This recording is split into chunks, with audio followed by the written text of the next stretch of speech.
Do you ever walk through a marina late in the season, maybe October, and you feel like you're in a ghost town? It's quiet. It's still. Just the sound of the halyards ringing on the masts. That's what's happening right now. You walk the docks and they are full, but the boats, they're not moving. The same boats, week after week.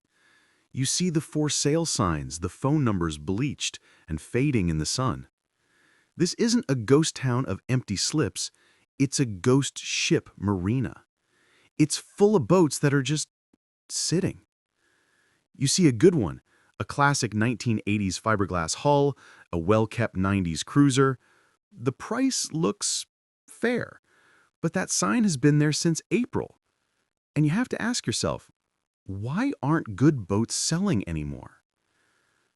The US boat market right now, it's not cooling off. It's not normalizing like you hear in the industry reports. It's broken. It's broken because for the first time in maybe a decade, the asking price of a boat has almost no connection to its actual value. It's a market of sellers who are emotionally anchored to the prices of 2021 and buyers who are financially anchored to the interest rates of 2025. And today, we're going to pull apart exactly why this is happening. We're not just going to look at sales numbers. We have to look at three critical interconnected forces. First, the glut, why we are drowning in new boat inventory. Second, the squeeze, the two new costs of ownership that are killing demand. And third, the standoff, the new psychology of the post-pandemic seller and the cutthroat buyer. To understand today's bust, we have to talk about the boom. Just a few short years ago, 2020, 2021, the world shut down. Everyone was stuck at home, and they all wanted one thing: an escape. And boating? Well, boating was the perfect socially distanced way to do it, and it created an unprecedented surge. U.S. boat sales hit a 13-year high. The industry ballooned to $47 billion in 2020, up 9% from the year before. Dealers' showrooms were literally empty. Manufacturers couldn't build boats fast enough. They had backlogs for 2, even 3 years. But the most important thing, the key to this whole mess, wasn't just how many boats sold. It was who was buying them. This surge was defined by a brand new customer, the first-time buyer. The numbers are staggering. Over 420,000 first-time buyers entered the market in 2020, and then another 420,000 did it again in 2021. They accounted for 34%, more than a third, of all boat sales. Dealers tell stories of buyers who walked in and turned the budget for a canceled family vacation into the down payment on a new boat. These were, let's be honest, inexperienced, emotional buyers. They were price insensitive, and they created a hype bubble that pulled up the prices of everything, including the classic fiberglass boats that we love. And here's the link.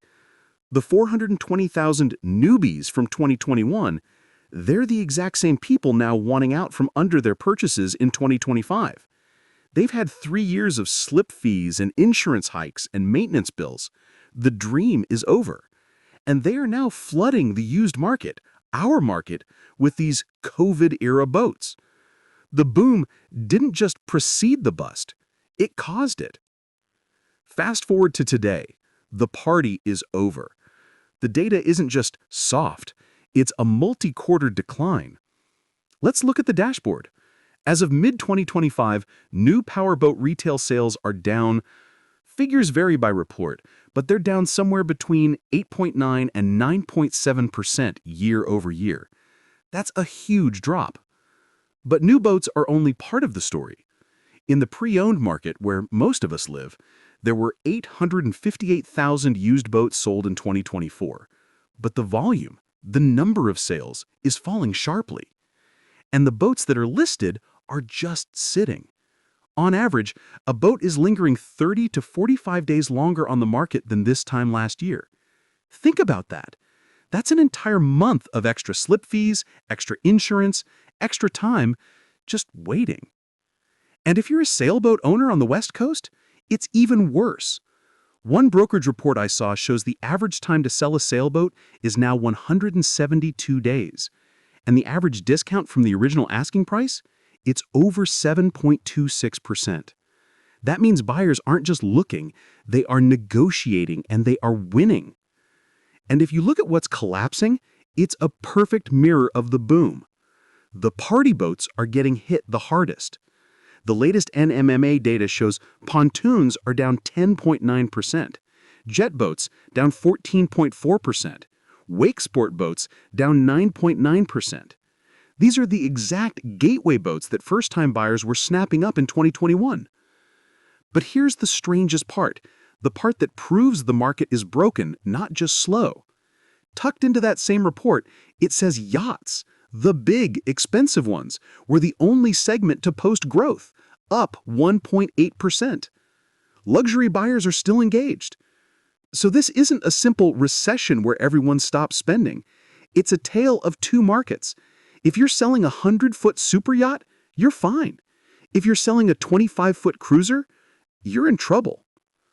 So what happened? How did we get this tale of two markets? It's a three-part storm, a flood of supply, an iceberg of new costs, and a psychological standoff. First, let's talk about supply.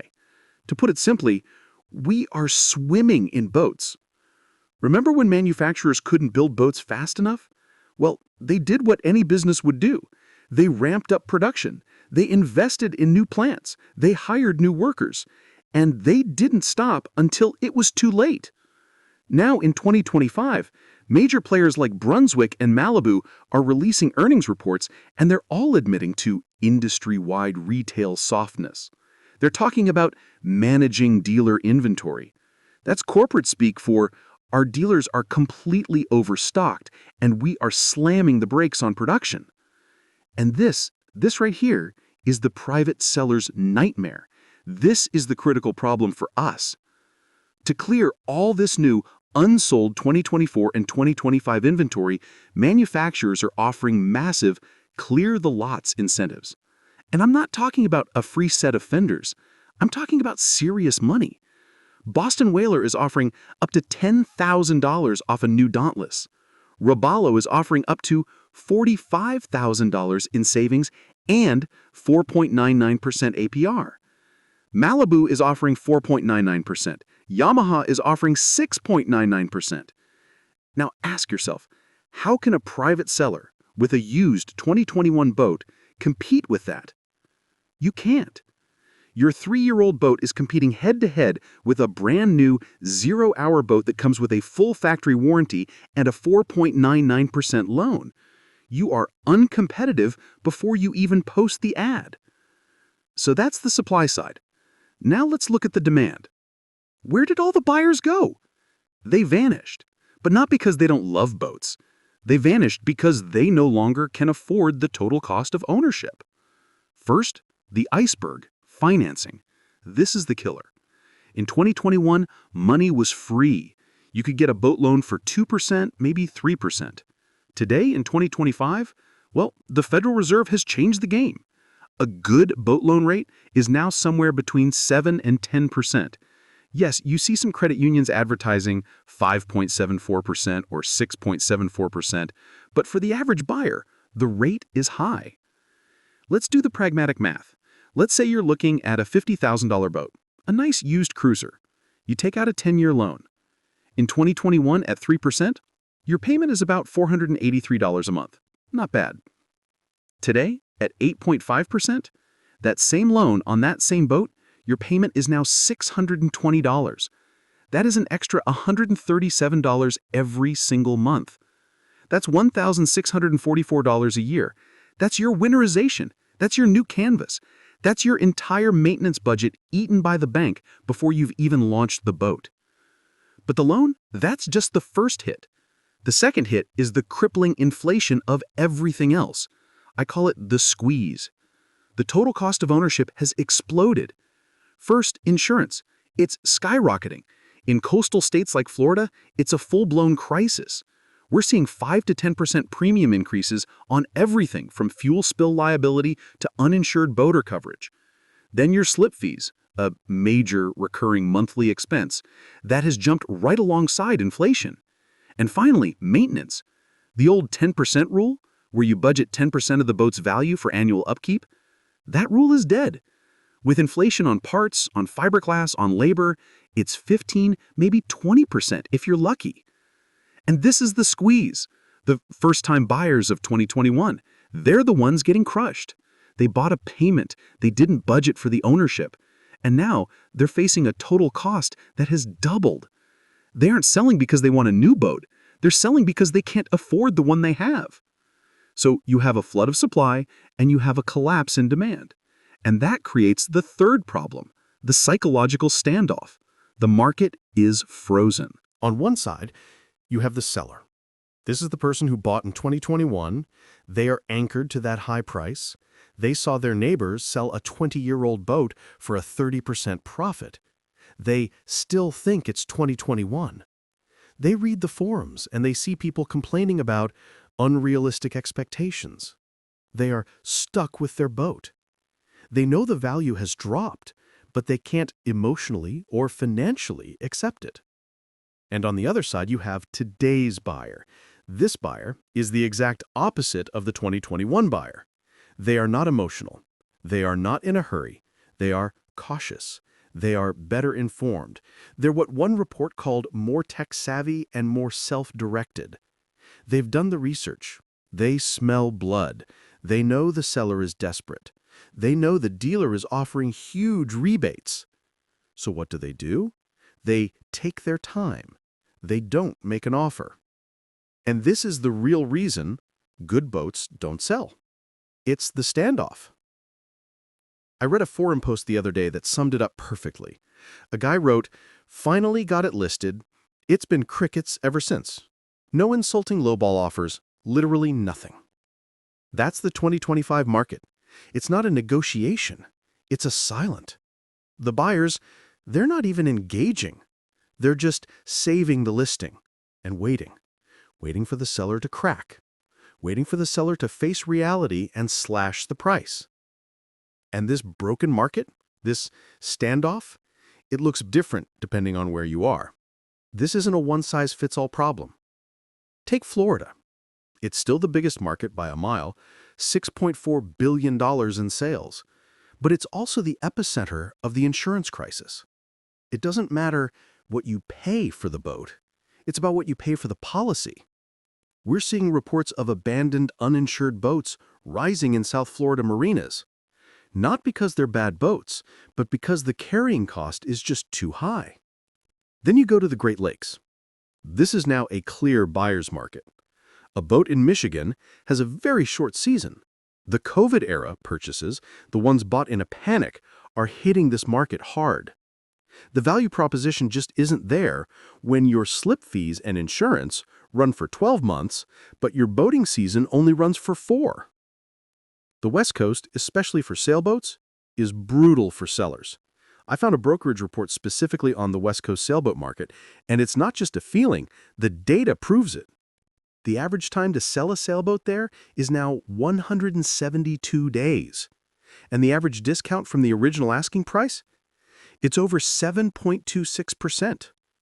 That means buyers aren't just looking, they are negotiating, and they are winning. And in the Northeast, New England, we're hearing the same. It's freezing cold.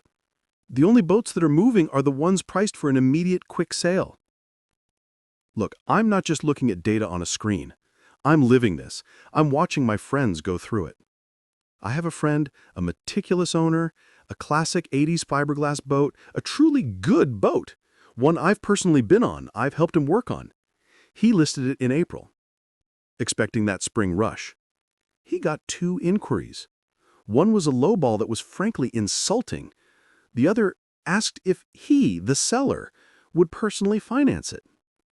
As of today, it's still listed. He's paying for a slip he's not using on a boat he's not enjoying. And I'll be honest with you. I listed my boat last year, just to test the waters. It's a boat I love, a boat I've put a lot of work into. And just like that forum post I read, it was crickets, literally nothing. Not a single serious call. And I had to have that hard look in the mirror.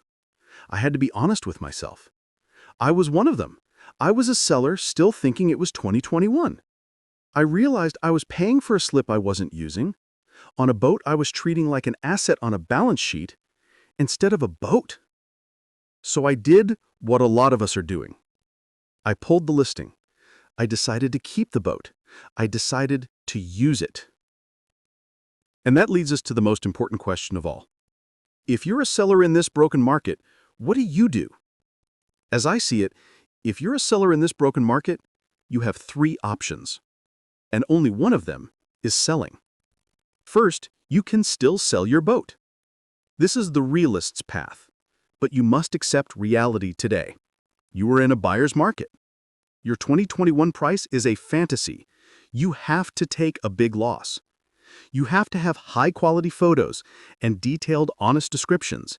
And you have to price your boat knowing you are competing with a brand new, warranted 4.99% APR boat from a dealer. That means you are going to get hurt. You must be the first seller in your marina to accept that reality. Price it to sell, and price it now. Option 2, keep it. This is the enthusiast's path. This is the path I chose. If the market will not give you the value for your boat, then you must extract the value. Stop treating it as a for-sale asset. Stop paying for a slip you're not using just to keep it clean for a buyer who isn't coming. Go use the boat. Go sailing. Go fishing. Take your family out. Remember why you bought it from the first place. This market, it's going to be broken for years. But your time on the water, that is still priceless. Option 3, cut your losses. This is the freedom path. This is the hardest one. This is for the boat that has become a financial and emotional burden. It's that boat rotting at the dock. You're stuck. You can't sell it, and you can't afford to keep it. So, give it away. I am serious.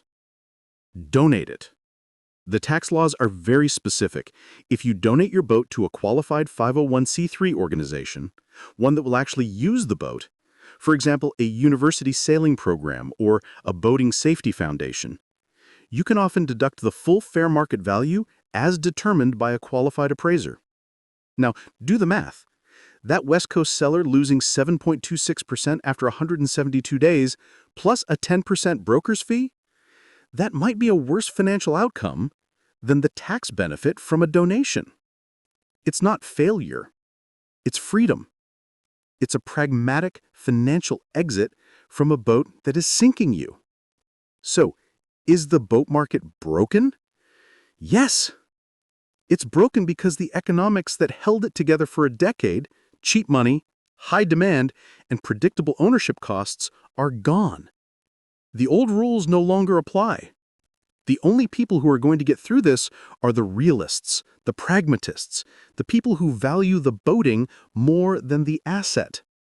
But that's what the national data says. And that's what I'm seeing here on my docks. This market is local. And I want to hear from you. Are you a seller in Florida, getting crushed by those insurance bills? Are you a buyer in the Great Lakes, just waiting, watching your favorite listings? Are you a seller who just listed your boat and all you're hearing is crickets? Drop a comment below and tell me what's really happening in your region.